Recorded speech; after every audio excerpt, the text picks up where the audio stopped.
Amém. Boa noite, irmãos.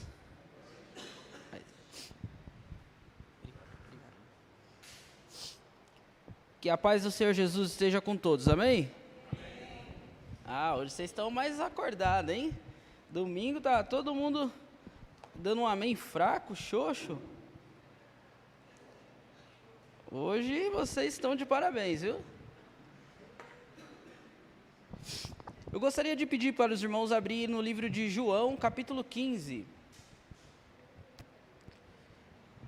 Eu vou ler o versículo 4 e 5, mas eu vou focar só na primeira partezinha do versículo 4.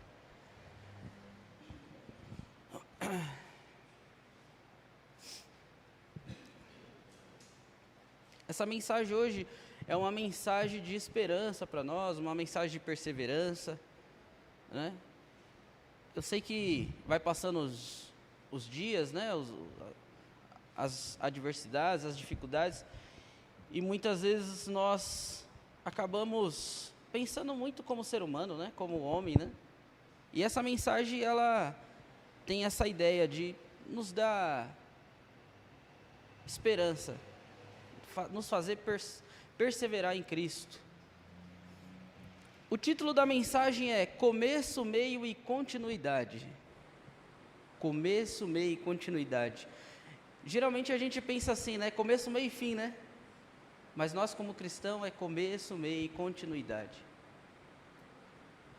E o mais louco disso tudo é que os irmãos sabem que eu sou professor de karatê. E aí eu estou sempre estudando, né? Porque sempre está se atualizando técnica, né? Sempre tem essas coisas. E aí eu estava estudando sobre um professor que faleceu há alguns anos.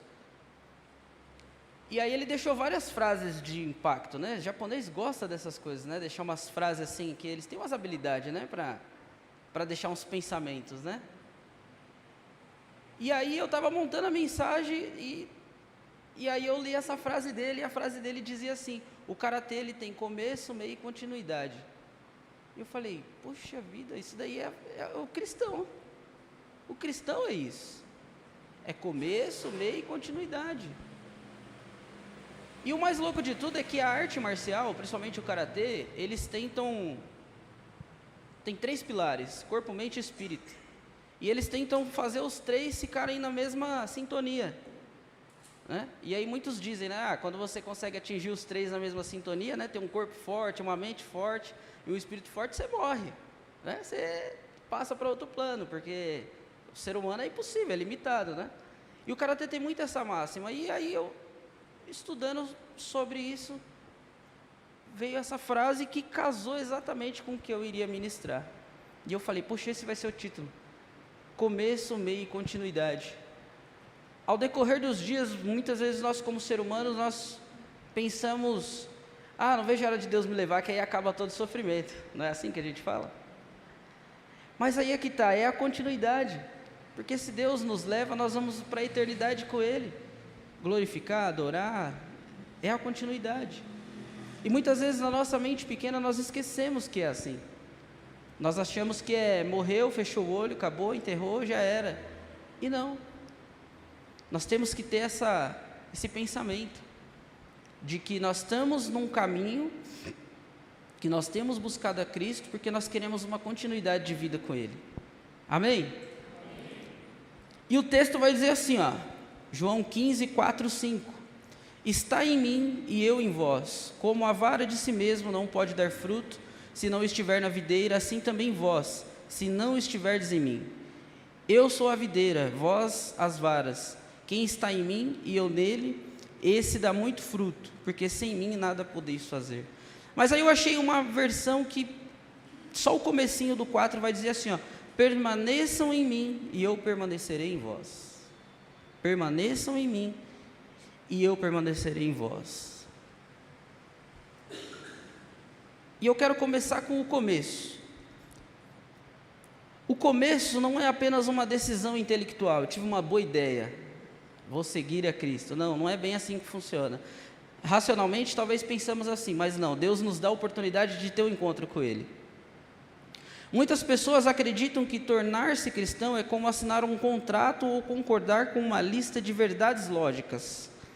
No entanto, o intelecto sozinho não tem o poder de transformar o ser. Tem ou não? Sozinho você pode se transformar aí? Não. Precisa de uma ajuda. Precisa de um auxílio, de um ajudador, de Deus, para nos convencer, para que nós possamos nos convencer de que nós éramos pecadores, que nós precisamos dele. Precisamos dele para ser convencido. Em 2 Coríntios 5,17 diz assim, ó: assim que, se alguém está em Cristo, nova criatura é. As coisas velhas já se passaram, eis que tudo novo se fez. E qual que é o ponto central, né, desse começo? Quando encontramos com Cristo, ou Cristo nos encontra, nós vivemos uma vida egoísta, uma vida egocêntrica. É eu no controle, eu no centro, porque é para mim. Não é assim? Antes do começo com Cristo, nossas decisões, planos, moralidade giram em torno do nosso bem-estar, da nossa imagem e da nossa vontade. O que dá na vontade de fazer, a gente faz. O que dá na telha, não é assim? Vou pular carnaval e vai embora, não é? Eu vou para a balada e vai embora. Não conheceu a Cristo, não é? Crê em Deus da maneira de muitos, que muitos, né, como a gente conhece, segue a sua vida do seu jeito, sendo você o centro da sua vida, não é assim? Mas aí Deus se mostra a nós, Ele se revela a nós, e aí essa vida egocêntrica passa a ser uma vida teocêntrica, colocando Deus no centro, colocando Deus nas decisões. É o começo. Deus se revela a nós, aceitamos a Ele e começamos a caminhada com Ele. E aí já não é mais a minha vontade, a minha necessidade, o meu desejo. Aí já é a vontade de Deus, a vontade de Deus. Aí já é o querer estar na igreja, né? Aí as baladas, as festas já não tem mais tanta alegria para nós. Aí já começamos a entender o real sentido da alegria. Na entrega, o eu sai do trono.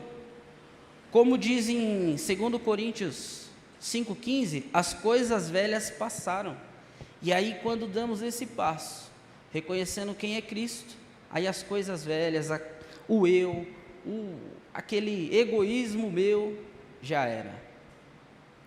Isso significa que a antiga forma de ver o mundo e a si mesmo morreu para dar lugar a algo inédito. E esse é o ponto crucial. Tentar mudar o comportamento sem mudar a natureza, não dá. E é por isso que a gente vai até Cristo do jeito que somos, mas aí somos transformados. Que aí não tem como. As minhas vontades, o meu egoísmo, o meu ego, não tem como. Não vai dar certo. Porque é carne e espírito. Tentar mudar o comportamento sem mudar a natureza. Você pode querer ser, mas se realmente não nascer de novo, não vai ser. E eu coloquei um exemplo, é como pintar uma casa em ruínas. Ela parece bonita por fora, mas a estrutura continua comprometida. Você pode querer maquiar, mas não tem como. E aí eu coloquei, isso gera a religiosidade pesada, um fardo de regras que tentamos cumprir sem o motor, coloquei, o motor interno, que é o Espírito Santo de Deus.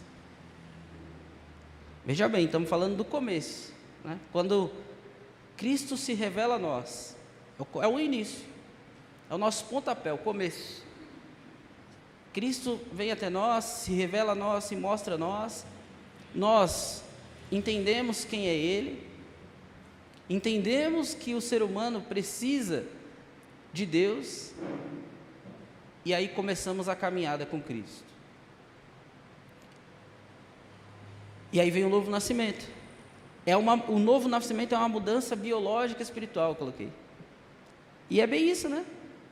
Porque você muda literalmente da água para o vinho. Talvez muitas pessoas nasceu em berço de ouro, ou poucas pessoas, berço cristão, né?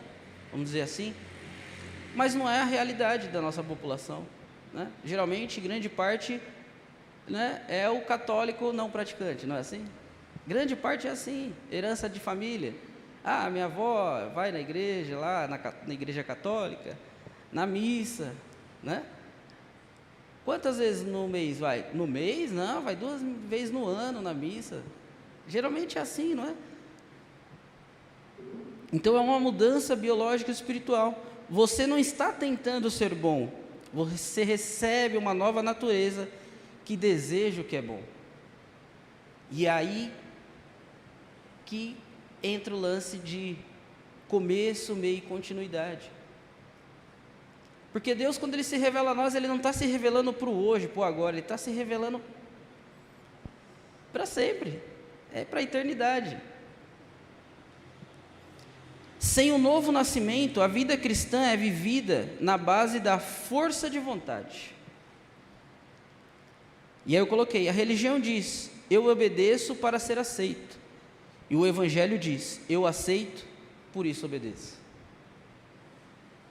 Aceitamos as direções de Deus, aceitamos quem Deus é, aceitamos que Deus é o Senhor sobre todas as coisas. E aí por isso obedecemos a Deus.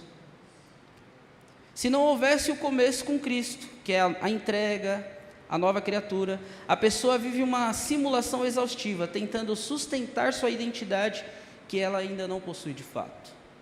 Se não tiver aquele primeiro contato, aquela conversão, não adianta. Não adianta querer enganar, porque hora ou outra você vai mostrar. E aí vem o meio. A mensagem ela é curtinha, tá, irmãos? Aí vem o meio. Se o começo é o nascimento, né, nas experiências, nas coisas de Deus, o meio é a vida em movimento, é o cotidiano, é esse processo que a gente está vivendo, é o meio. E o começo ele é muito gostoso, né? Aquela primeira experiência, o primeiro amor, só que o meio muitas vezes achamos maçante, e aí que começa a atrapalhar a continuidade. Se o começo é o nascimento, o meio é a vida em movimento. Esta etapa trata da transição da empolgação inicial para a fidelidade cotidiana. E aí que a porca torce o rabo. Porque aí é ser cristão de verdade. Aí vai vir as adversidades, vai vir aquelas coisas que vinha quando você agia por conta própria. E você vai ter que falar não.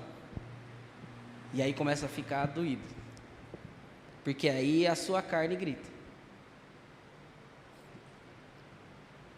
É o momento em que a decisão espiritual se transforma em caráter. Por quê? Porque aí é onde você vai falar, eu aceitei a Cristo, eu não vou fazer isso. Eu escolhi andar com Jesus, quando Ele se revelou a mim, e eu não vou para esse lado. Oh, mas tem uma festa bacana ali, mas eu vou para a igreja. Oh, mas vou ler a Bíblia. Oh, mas tem um show ali. E aí que começa a dar um nó na gente. O meio é complicado. Porque nós somos limitados. Muitos cristãos sofrem porque tentam viver apenas eu coloquei como momentos de montanha, mas era tipo uma montanha russa que eu estava querendo dizer. E eu coloquei aqui, muitas pessoas elas querem viver de retiros, de conferências, né? De ambiência. Por quê? Porque aquilo causa uma sensação. Pessoas querem viver de sensação. Ela não quer viver uma vida anelada e profunda com Cristo. Elas querem viver de momento. Porque é melhor, né? Ora eu estou aqui com Cristo, aí ora eu estou aqui por minha vontade, aí ora eu estou aqui de novo, e assim vai. E por isso que o meio é complicado. Porque aí requer da gente maturidade.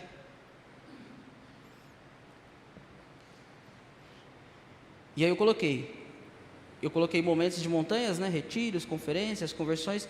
No entanto, o meio é vivido na planície.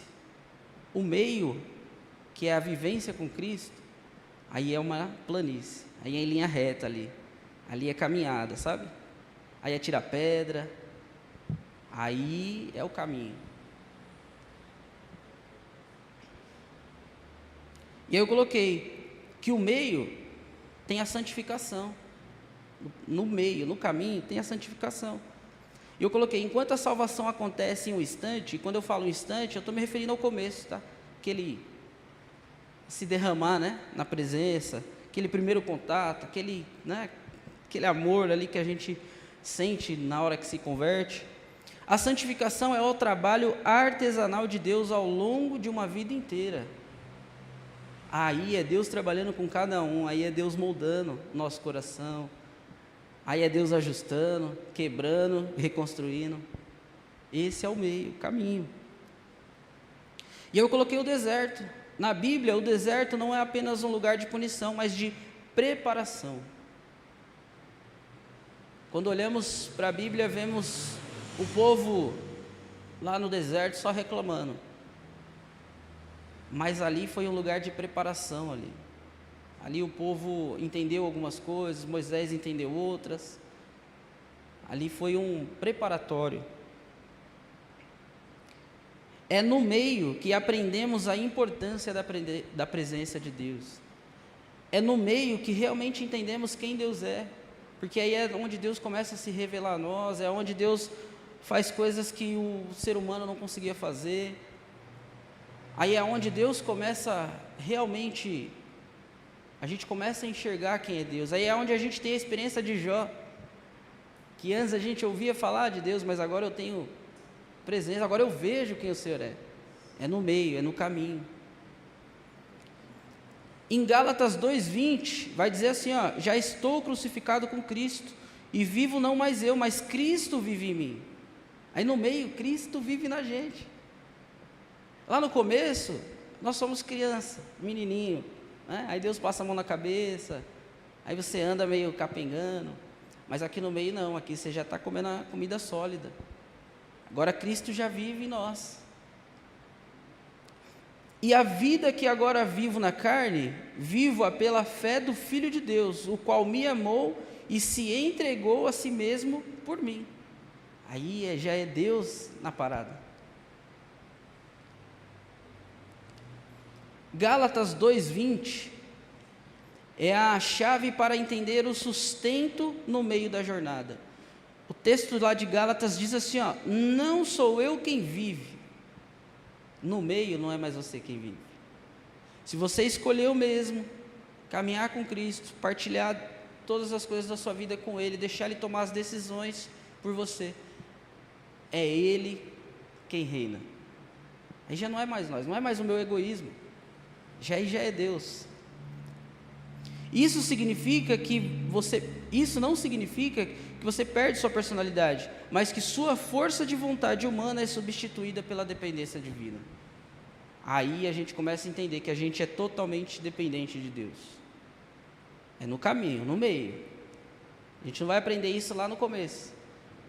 Deus ele vai mostrando para a gente aos poucos. Viver o meio é entender que a caminhada é o próprio propósito. Qual o propósito? O propósito da continuidade, da vida eterna. Não é sobre o quanto você corre, mas sobre quem caminha ao seu lado. Quem que caminha ao nosso lado? Deus. Não adianta querer correr. Dando aula de karatê lá, a gente põe a turma para correr, para se aquecer. As criancinhas querem passar todo mundo correndo, dá 50 voltas e era só 10. No final, está todo mundo tranquilo ainda e as crianças já estão se jogando no chão querendo água. Porque não é correr demais. É quem está do seu lado, te apoiando, te incentivando, te dando forças. É isso, sobre isso. A constância é a prova de que o começo foi real. Esse é o meio. Se você está sendo constante em Deus, não estou dizendo que você não vai falhar, não vai errar, não, isso daí é da essência do ser humano. Mas se você tem sido constante nas coisas de Deus, em buscar a sua presença, em meditar, então quer dizer que o seu começo foi verdadeiro. O seu começo foi um começo real. Porque lembra que eu falei que a gente não consegue esconder por muito tempo as coisas? Se foi tudo de mentirinha, vai esmoronar. Pode passar 10, 15, 20 anos, uma hora cai, uma hora esmorona. Mas se você tem sido constante na caminhada, pode ter certeza, o seu começo com Cristo foi real, foi verdadeiro. E você está no caminho, está no meio, está chegando, está indo para a continuidade. E aí vem a continuidade. Diferente dos projetos humanos que terminam e são esquecidos, A vida com Cristo é descrita como vida eterna. E aqui que é o legal. O conceito aqui é que a morte física não é um ponto final. Muitas vezes na nossa pequenez é assim, né? Eu aceitei a Cristo, vou caminhar com Ele até a hora que Ele me recolher e acabou. Não, tem algo a mais.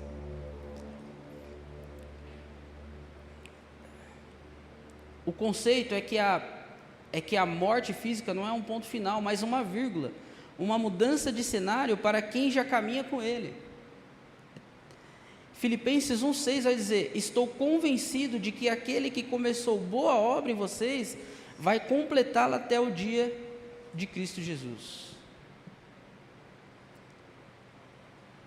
Em Filipenses 1,6 traz um alívio profundo para o cristão cansado. Muitas vezes estamos cansados, né? Pedindo assim: Senhor, me leva, Senhor, né? Tem gente que já está andando assim para ver se Deus puxa, né? Filipenses 1,6 traz um alívio profundo para o cristão cansado. Ela nos ensina que a responsabilidade final da obra não repousa apenas sobre os nossos ombros. E olha que legal, ó. Em Filipenses vai dizer, né? Estou convencido de que aquele que começou. Aí eu coloquei, aquele que começou. Quem começou? Quem se revelou a nós? Deus.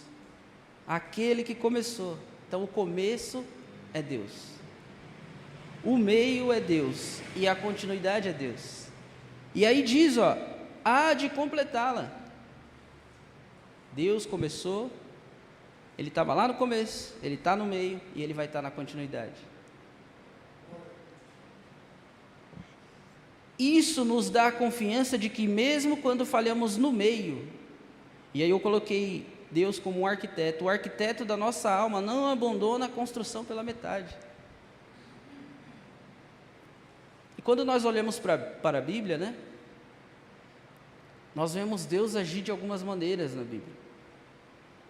Ele vê Deus ser enérgico com Adão e Eva, né? Mas Ele acabou com a vida deles? Não acabou. Nós vemos Deus mandar o dilúvio, né? Nós vemos Deus ser enérgico ali, na Bíblia, mas não é porque falhamos que Ele abandona. Ele é misericordioso, Ele sempre está com a gente, Ele sempre quer o nosso melhor, Ele sempre está disposto a nos dar uma chance, uma oportunidade. A nossa perseverança é, na verdade, uma resposta, ela tem que ser, na verdade, uma resposta à fidelidade de Deus. Porque se Deus é fiel conosco, mesmo nós sermos falho, pecador, a nossa perseverança, né, a constante batalha aí que nós temos contra o mal, essa constância tem que ser a resposta da fidelidade de Deus. Aqui já está no fim da mensagem, já está acabando. E aí eu coloquei assim, ó: assim como um maratonista ganha fôlego ao avistar a linha de chegada, e é muito louco, né? No karatê, às vezes a gente está treinando, principalmente eu quando estou treinando, gordinho assim, meu professor está dando aula, e aí quando ele fala assim, ó, última repetição, nossa, você arruma fôlego, não sei, sabe da onde, né? Que você quer dar o seu máximo ali. O maratonista é assim. O cristão encontra renovo ao lembrar da glória de Deus. O cristão encontra renovo ao lembrar quem é Deus, o quão grande Deus é, o que Ele fez lá nos tempos bíblicos e o que Ele tem feito hoje na nossa geração. Aí que nos dá o renovo.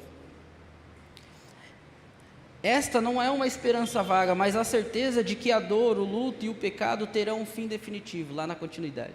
Aí pode ter certeza, o propósito de Deus é esse, é que não tenhamos mais dor, lutos, choro, né? Que nós possamos passar a eternidade com Ele, contemplando quem Ele é. O desânimo geralmente surge quando olhamos demais para os nossos pés, e aí é as nossas falhas. Quando nós começamos a olhar demais, né? O que não é para olhar, aí começa a vir cansaço, né? Aí começa, puxa, por que comigo? Por que Deus não olha para mim? Ou quando olhamos para o lado, para as circunstâncias, né? As adversidades do dia a dia. E aí eu coloquei, a continuidade nos obriga a olhar para frente, nos obriga a olhar para Deus. E aqui para fechar, eu coloquei na economia do reino de Deus, o como você termina define o valor do como você começou. E uma conclusão, perseverar não significa nunca cair, mas sim nunca desistir de levantar e caminhar em direção ao alvo. Qual que é o alvo? Cristo. É entender que a obra iniciada em nós é valiosa demais para ser deixada pelo caminho. Amém? Que os irmãos possam sair daqui hoje com a certeza que o cristão, a caminhada do cristão, ela tem começo, meio e continuidade. Amém? Chama o pastor Rai, curva a cabeça, fecha os olhos. Senhor Deus e Pai, Pai amado, Pai querido, obrigado, Senhor Deus, por essa mensagem, Pai, essa mensagem que nos dá esperança, nos mostra que temos que perseverar, Senhor Deus, e nos mostra que a caminhada com o Senhor, ela não tem um fim, mas ela tem uma continuidade, que é a eternidade com o Senhor. Ó Pai, que nós possamos sair daqui revigorados e com a certeza de que o Senhor está conosco em todos os momentos de nossa vida. É isso que eu peço a Ti, Senhor Deus, nesta noite de quarta-feira. Em nome do Pai, do Filho e do Espírito Santo de Deus, assim seja e amém. Amém.